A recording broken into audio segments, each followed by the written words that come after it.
Eh, ayun. Ito, naka-live. Good everywhere. Oh, 9 hours na. Oh my God.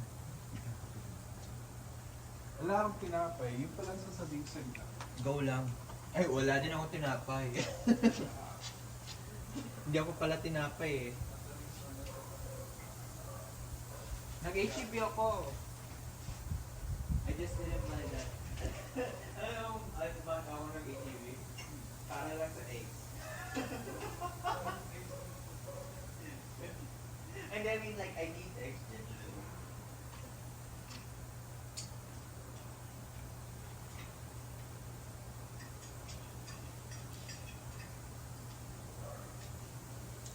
Uy.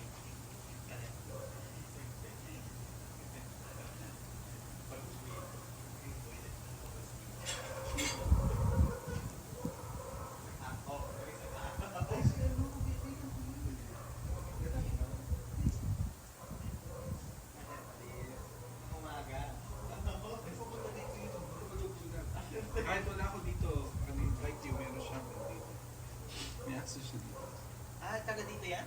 Hindi, from Nepal, nung nag-move ako dito, siguro mga 6 months lang, nakilala ko, mamit ko na siya. Okay.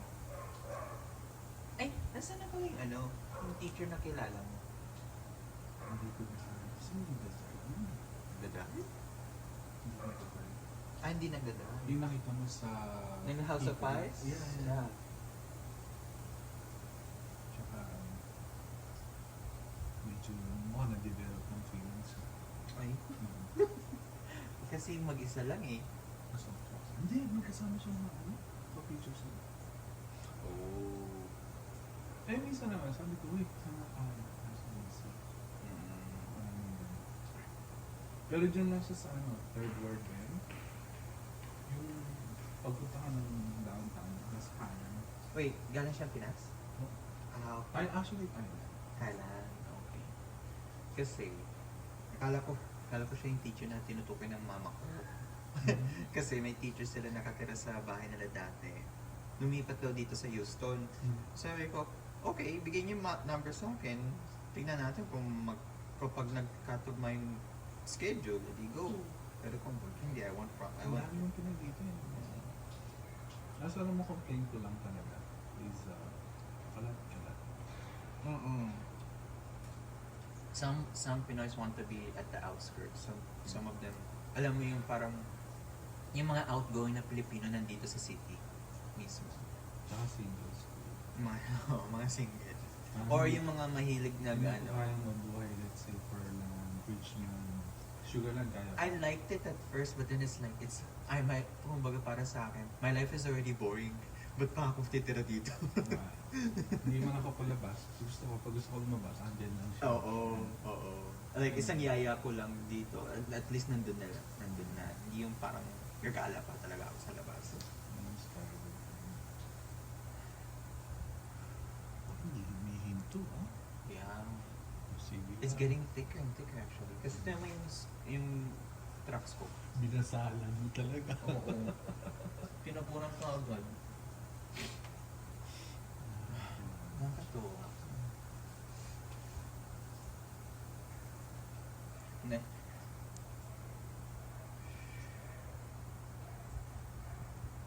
Si ano yan, ang pangalan niya, Sasan. Sasan. Ano yan? Like, dumadalo lang siya for... Eh minsan, pagkagaling mo school, bago mag-work, Oh. dito Oh. Sila ako nandito din. Honest na.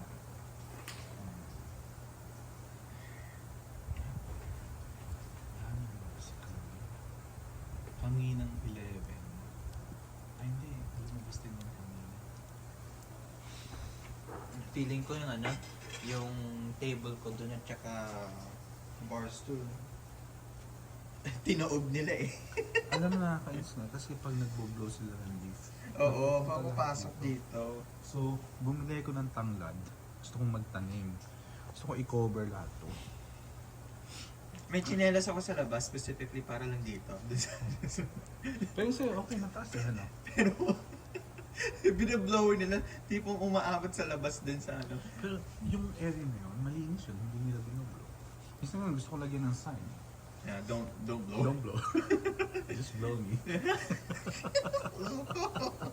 Knock on the door, blow me. Mababa kasi ito eh. Medyo mataas pero may dahon pa rin na nakakakit. Dahil sa blower, malakas na sila. Ay, buti nga ngayon, naglagay na sila ng mga something. Dati nga, bare na bare. Oh. Dumaan ako sa ospital kahapon. Nung pagka-text ko sa'yo, di ba? Hmm. Like, kasi sabi ko, napansin ko, kawawa naman itong mga katrabaho. Binilhan ko ng boba tea.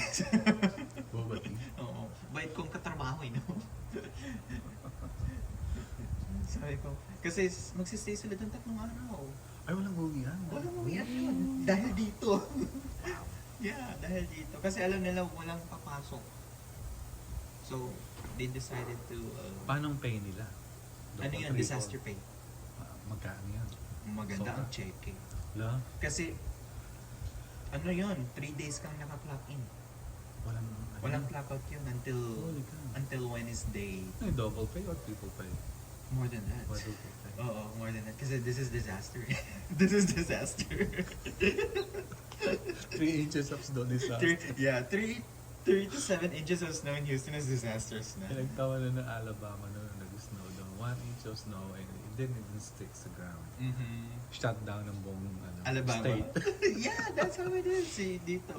Eh, hindi ka naman kasi sanay. Mga ano. The roads weren't made for... Lalo na dito sa Houston. I'm Yeah. pretty sure yung mga bridges na yan frozen na. Yeah, the roads were not made for this. That's why.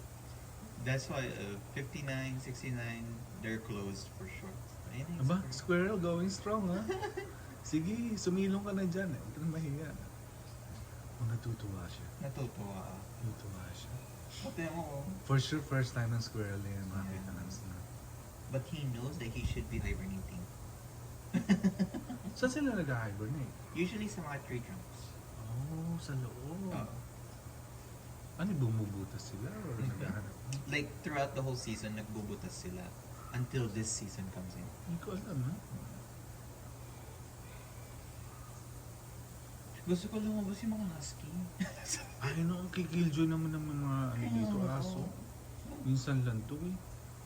Tungtong yung mga husky dito for sure. Mm-hmm. Wait, ano ba to? Like, is this like water or Hindi. wala lang? Wala lang. Ah, okay. Oh my God. Hindi siya humihinto ah. Kala ko supposedly 8 o'clock wala na. No, it's gonna be until like later after lunch pa. Yeah. Matagal-tagal pa tayong ganito. Picture ka na. Ayun, pero ano, the good thing is like we're not in negatives. Kasi pag nag-negative, ay hindi mo na gusto lumabas. Right. Na-experience ko dati naman. Ano lang sa New York City. Hindi nag-i-snow pero umuulan. Tapos may hangin. Ayoko nun. Alam mo yung feels like 16, 17 degrees. Ibang level pala yun. Alam mo, Oo. yung mata na lang talaga naka-ano sa'yo. Kaya nga sabi ko, ay shit, ito pala yung mga panahon na kailangan ko ng bonnet. Kailangan ko din pala bumili ng bonnet at gloves para sa ganito. May gloves na. Ano, parang may... Mukhang ano, I hope it becomes a normal sa Houston ganito. I know, kahit once a year lang. Yeah, once a ako. year lang. Para lang ano, and then at least I'm gonna be prepared next time. God, nakikinig ka ba? Alam ko, sawa na sila doon sa north eh. Dito naman. Huwag lang sa Philippines, maraming mamamatay. Hindi ka kaya ng Oo, Pilipinas. dahil sa... Hindi ka, mga semento ang bahay doon. Oo. Hindi kakayanin ng lamig. Tsaka lalo na sa slums, no? Paano Yeah. yung... Eh, di ba yung mga ano dun eh, what? Like, yung mga squatter? Pero hindi, mapamaraan ng Pilipino. No, I doubt. Ala. Sige. Maraming mamamatay. Kasi they all depend on natural air. Di ba? Yeah. So, hindi kakayanin ng Pilipinas. As much as I want them to experience this, but Ito to ba yung pinagsasabi ng, ewan ko pa, Facebook pa yan o si Trump? Yeah. Gusto raw niyang maging visa-free ang Philippines. Wishful thinking lang siguro ng vlogger yun. wishful thinking, I think. I mean, he still looks at it because the Philippines is number one sa healthcare system natin dito. But I would giving be super pro-Trump pagka ginawa niya yun. but that becomes like a very controversial issue. Like, okay, I know other countries would be like, it's not the Philippines that is just like working the healthcare right now anymore. It's not like before. so let's see. We'll find out in the next 4 years. Craziness, dami niyang pinag-ano. but what Pinagpipirmahan. but what triggered me, he signed one of those bills about there will be only 2 sexes. That's crazy. I'm like, are you guys really serious? Pero alam mo, siyempre community natin yun. Yung mga, medyo na ano ako dyan, medyo nag-back out ako ng konti nung magsimulang ano yun yung mga pronouns. Mhm. Parang, when do we stop? When do we draw the line? That's where that's where I draw the line also. It's like, there's too much na. Yeah. I mean, and then a lot of people, especially sa new generation natin, nagiging matapang sila dahil dyan. And they feel like they've been there so much. Alam mo yun, parang kala mo sila dati yung naglaban sa rights natin. Parang kapanahonan ko yata yun. Exactly, kapanahunan mo pa. Like, Mhm. you guys had to fight for that for a very Iba long na time. ngayon. And then for them to, and then they get so triggered kapag hindi nagawa yung, or hindi na pronounce yung tamang pronouns. I'm like, dude, don't make a big deal out of it. Right. Just be proud, just be thankful na you have that.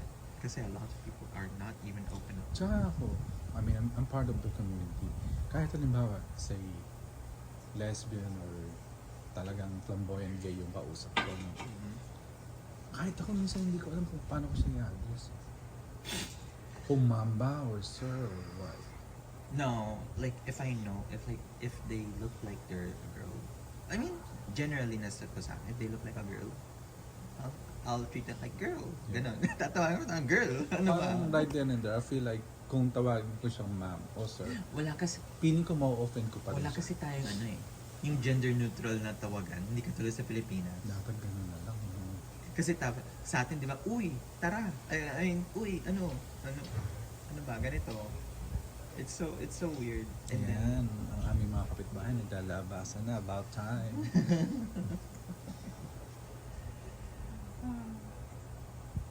ang boring naman siguro. Alam mo dati, yung isang beses inisip ko, yan na lang kaya yung balcony ko. You have a balcony but you really don't have a balcony. Yeah. But at the same time, ang boring kasi hindi mo ma-enjoy. Nandun na kagad yung ano mo. It's lesser work to deal with, yeah. True. Pero mga second floor, halos wala nang linis. Alam mo, I wish my balcony was just this small. Ang laki ng balcony ko. Ano ba? Ang laki, ang haba. May ganito ka na. May table nga, ano, yung bar stool ko hindi aabot. Yung mga bata oh. Yan, naglalabasan na. Ano, gumala sila. Oo, dapat ganyan. Tingnan mo yung footsteps ko, wala na. I know. Mga leaves, oh, may mga ano na rin, snow na rin.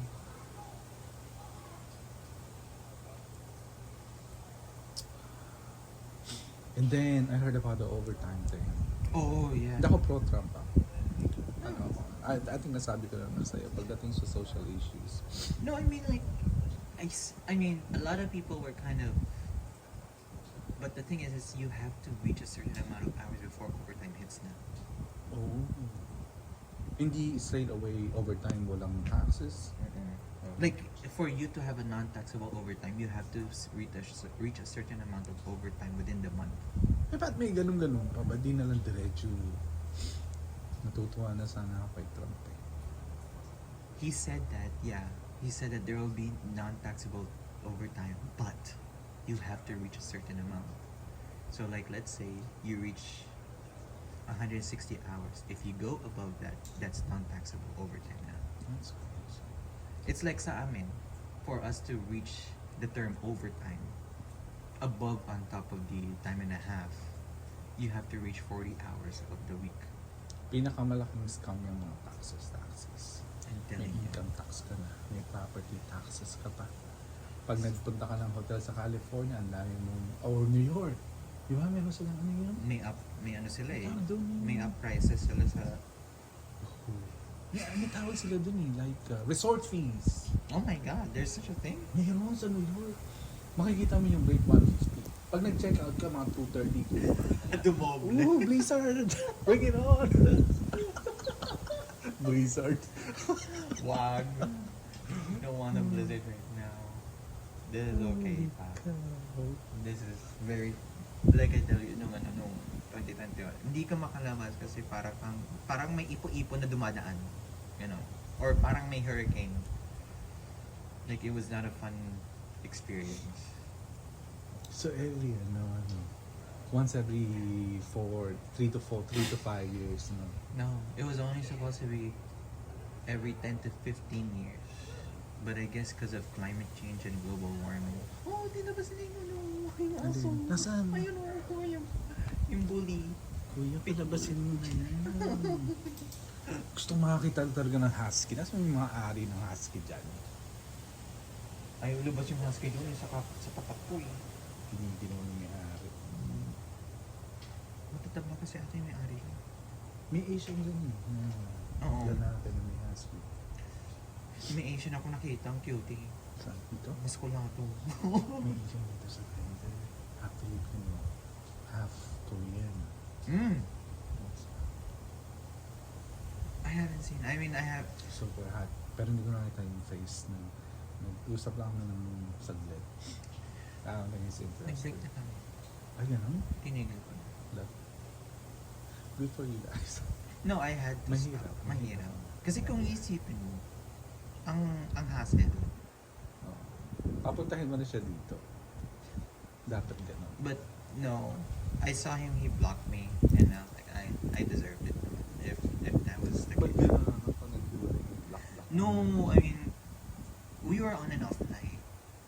Like, hindi kami nagkakatugma nung availability namin. And then nung time na naging available kami, parang medyo ako yung namilit pa. Nitong nakaraan. Ako medyo yung namilit. Na parang sige. And then sabi niya, once na tinigil na natin to, wala nang communication. Iba-block niya talaga. And then he really stood up to what he said. Na itigilan daw. Uy, anong plans mo sa San Francisco? I'm just waiting. Like, Anong timeline? baka end of this, the most earliest is end of this year, or maybe earlier next year. Ako ganun ko rin nakikita, pero baka mapuwersa ako dahil nagsabi na ako sa amin kung gusto ko doon.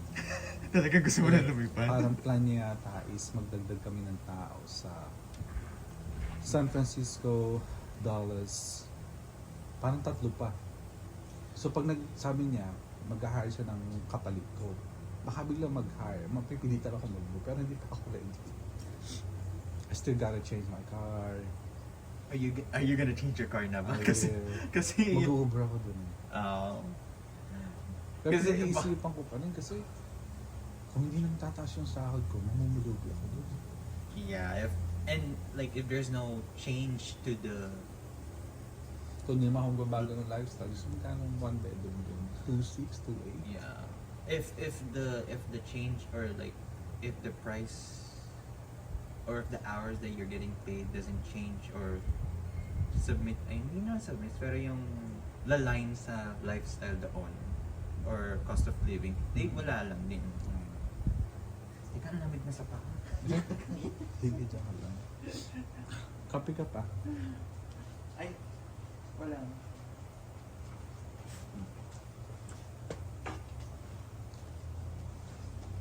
Sige, kung ano na.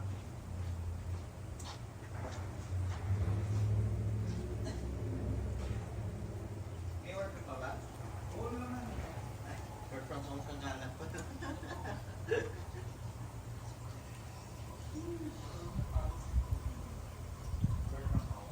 Uy, yan din diba? Tatanggalin niya.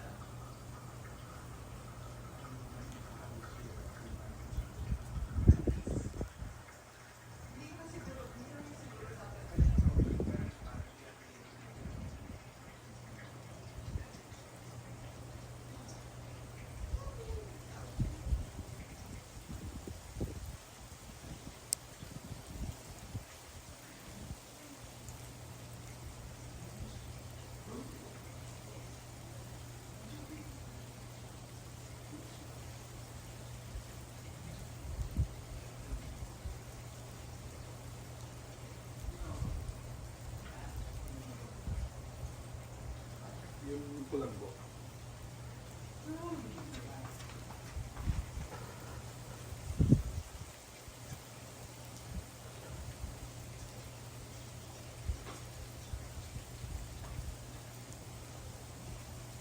Hindi pa, hindi pa rin tumitigil yung hearing.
Last year,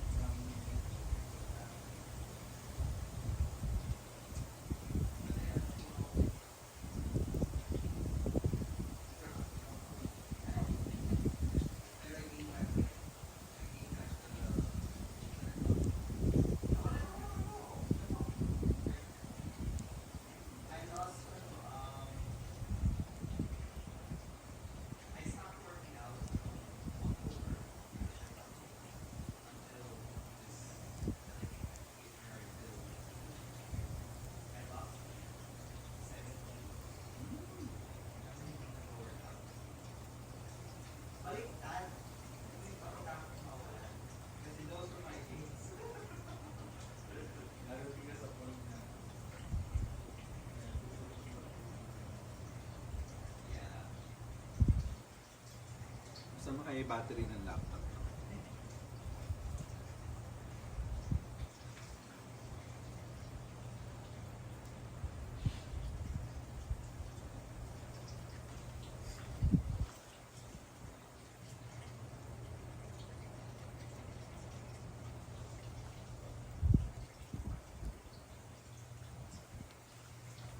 Frozen.